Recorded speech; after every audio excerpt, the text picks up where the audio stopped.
Hi everyone, today in front of me I have Black Shark 5 smartphone, and in this video we would like to demonstrate how you can enable and manage the keyboard clipboard on this device.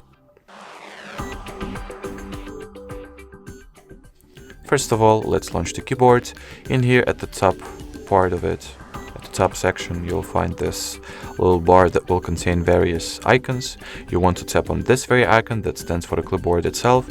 Next, once at the clipboard dedicated page, turn on this toggle in order for it to be active. If you would like to remove some of the elements you have at your clipboard, tap on the pencil like I've just did. Select the elements that you would like to get rid of, and then tap on the trash bin.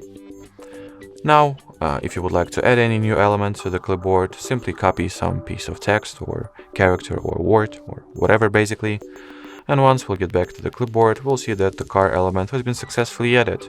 And from here, if you would like to paste something or paste any element or anything basically you have at your clipboard to any given typing bar that you have launched the keyboard from, simply tap on this element and it will be successfully pasted.